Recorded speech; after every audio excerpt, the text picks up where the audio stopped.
Mercredi 6 janvier 2022, je vous fais un petit survol, un résumé de la crise de main-d'œuvre en Outaouais. Petit historique incluant le COVID qui a allumé le feu de l'explosion fatale. Donc, on le voit ici, on voit au point de vue de la province du Québec, construction, rénovation, la main-d'œuvre. Déjà, dans notre situation pré-COVID, donc 2020, 2019, 2018 et précédent, on était déjà à la recherche d'employés, donc la situation était déjà pour la main-d'œuvre en danger, rareté, donc très rare. Et la question ici, pour essayer de mettre un petit peu d'humour dans le dessin, inflammable, et l'arrivée de notre petit ami COVID fait l'explosion en allumant, avec ses allumettes, fait sauter la situation gravement. Donc, le boom explosif qu'on a eu, fatal, nous a touché en 2020, mais va nous toucher, nous a touché en 2021, nous touche actuellement en 2022, puis on va en avoir pour l'année, on ne s'en sortira pas tout de suite, et les années à venir, parce que je vais vous parler du taux de natalité. Vous allez pouvoir voir un graphique, le vieillissement, qui touche aussi l'immigration, donc on inclut ici le réchauffement, on parle de l'environnement, pénurie de matières premières, énergie propre, la surconsommation et chaîne de distribution brisée, incluant et fonctionnement de la société, qui nous a donné une inflation avec certains records, mais on pourrait dire plusieurs records, tels que la valeur immobilière qui a atteint des sommets records jamais atteints auparavant dans l'historique du Canada.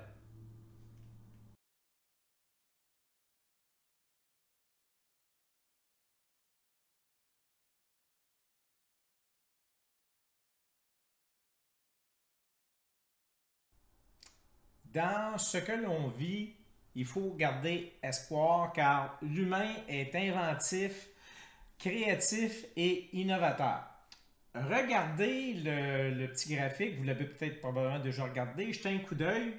Le graphique nous montre très bien que la crise de main-d'œuvre est pré-COVID et est, elle aussi, comme COVID, exponentielle, explosif. Nous sommes la génération X, les baby boomers. Dans le temps, on parlait de liberté 55, on parlait de loisirs, on parlait de belle qualité de vie, moins de travail et plus de bon temps. Moi, j'en fais partie. Donc, plus ou moins 850 000 feront la transition à la retraite d'ici 2025. Donc, on voit que non seulement que c'est pré-COVID, mais qu'on n'est pas sorti de la situation. Et le prochain tableau, je vais vous parler en autre mot des points problèmes et aussi des points solutions. Parce que comme on mentionne ici, l'humain a toujours trouvé une façon d'évoluer et d'avancer. Donc, on n'a pas terminé. Les défis, on en a plusieurs à relever, mais comme défi dans le passé, on est capable.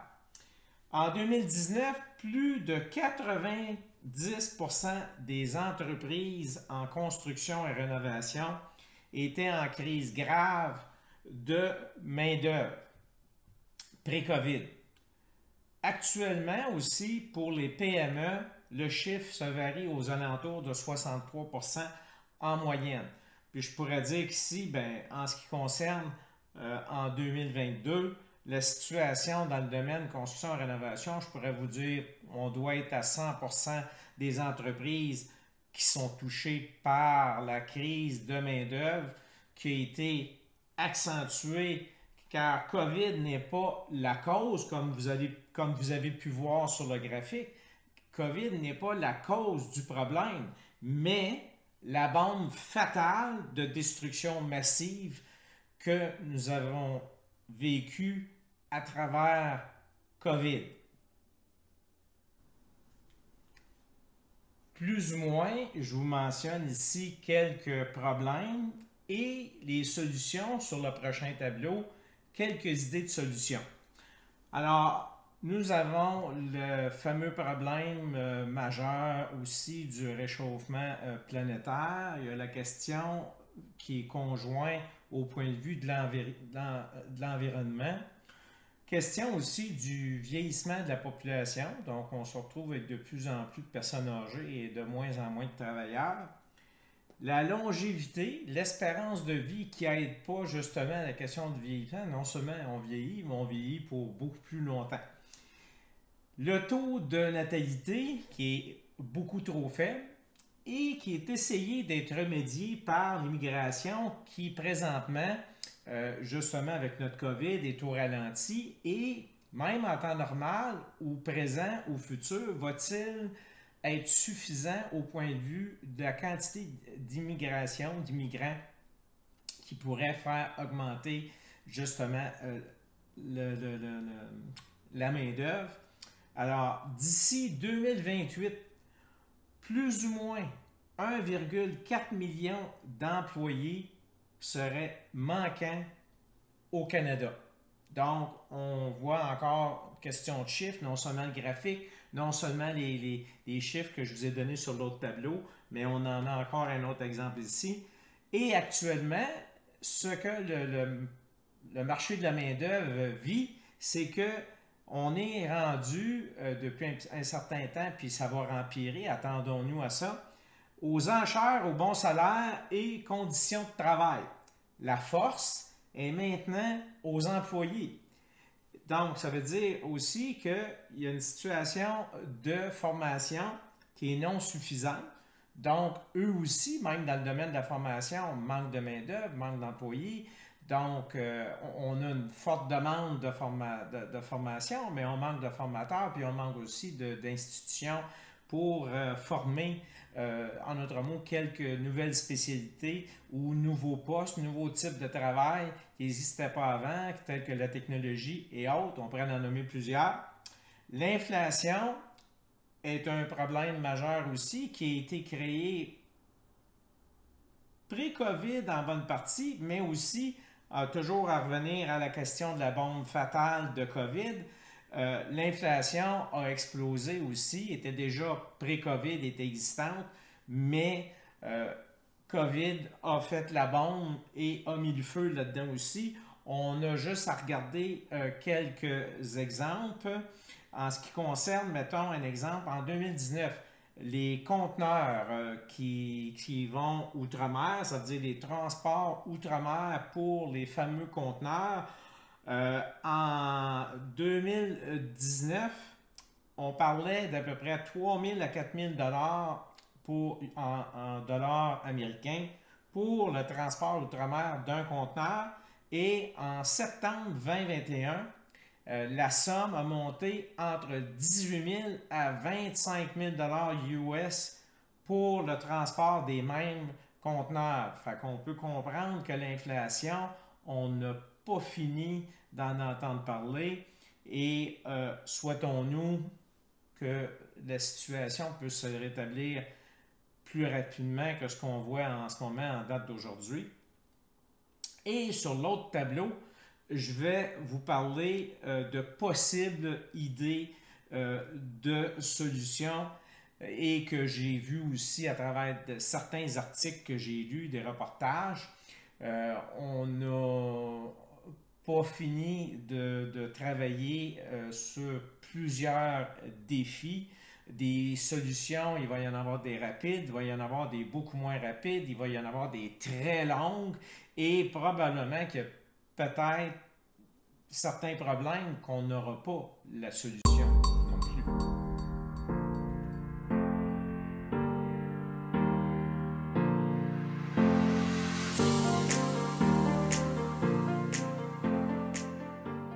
Ma prochaine vidéo, GCR, garantie de construction résidentielle.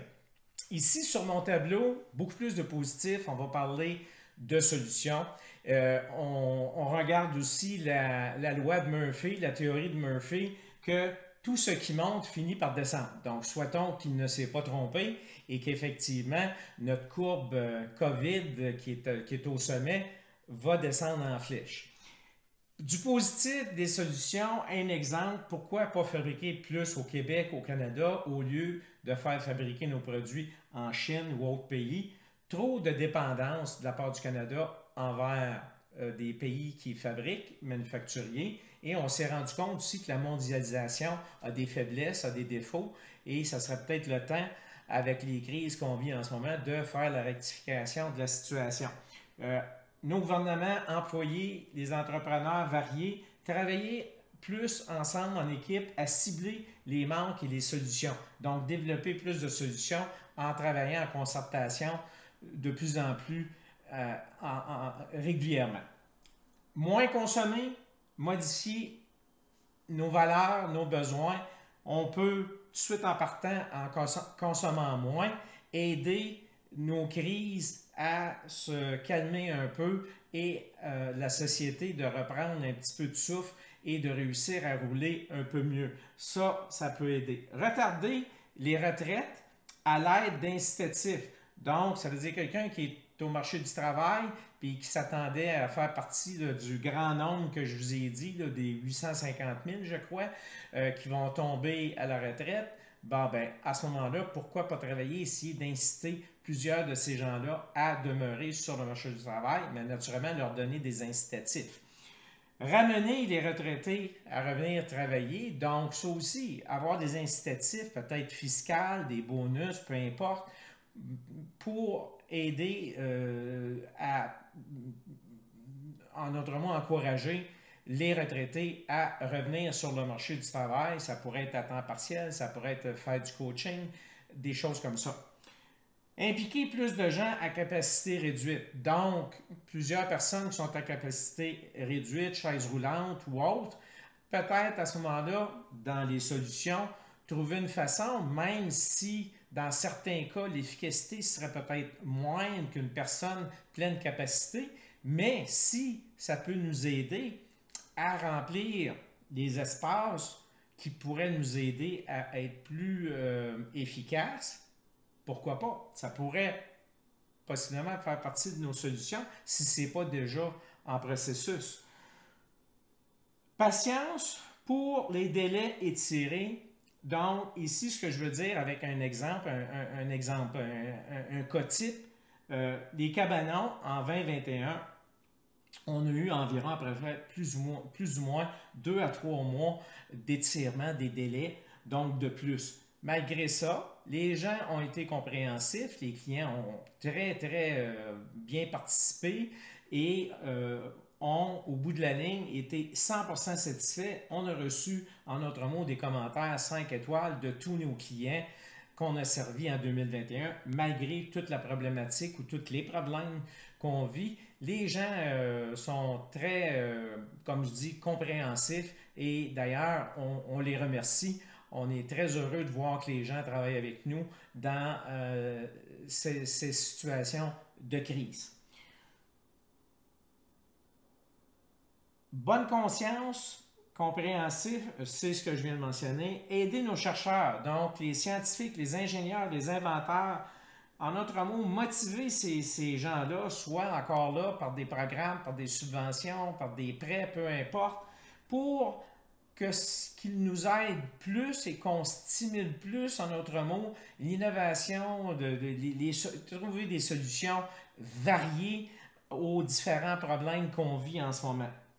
On a la question aussi de robotisation, tel qu'un exemple dans notre domaine de la construction, imprimer des maisons en 3D et il y a plus de technologies d'invention qui sont faites, mais on n'est pas en ce moment au Québec à un point super avancé au point de vue de la technologie dans le domaine de la construction et rénovation. On parle ici d'automatisation, comme les usines, comme les fabrications de maisons en usine ou les bâtiments maintenant qui sont construits partiellement en usine. Donc ça fait partie des solutions. Développer la technologie et aussi la question d'intelligence artificielle, en anglais aussi AI, Artificial Intelligence, donc qui est un gros point d'interrogation selon certains scientifiques, parce qu'on parle ici de ce qu'ils nomment la singularité, c'est dans le terme au point de vue de la technologie, que il parle même peut-être possiblement que ça arrive avant 2050.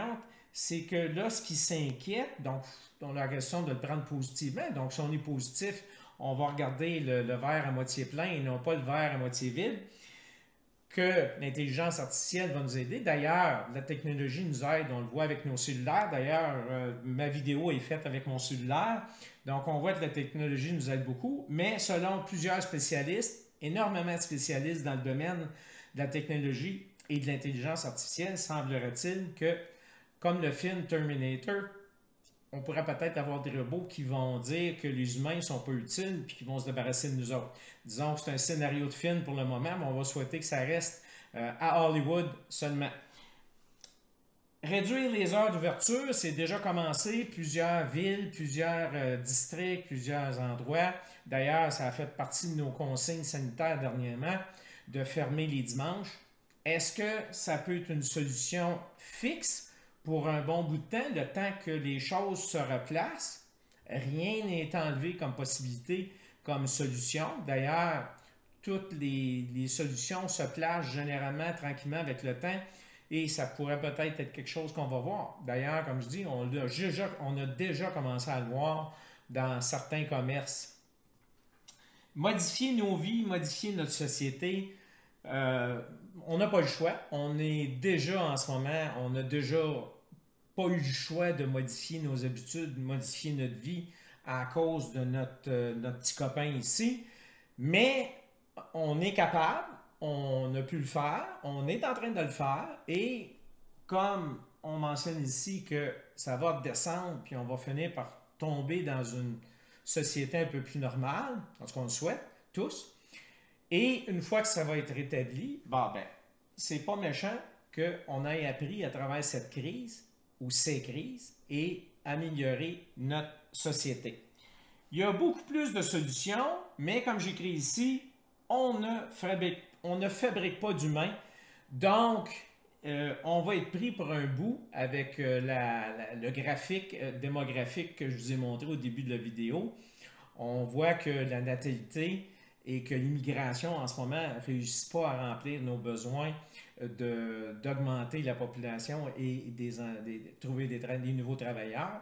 Donc, on a du chemin à faire, on a des solutions à trouver et restons positifs avec espoir qu'on va trouver toutes les solutions à ces problèmes et probablement plus pour nous offrir, encore une fois, une meilleure qualité de vie.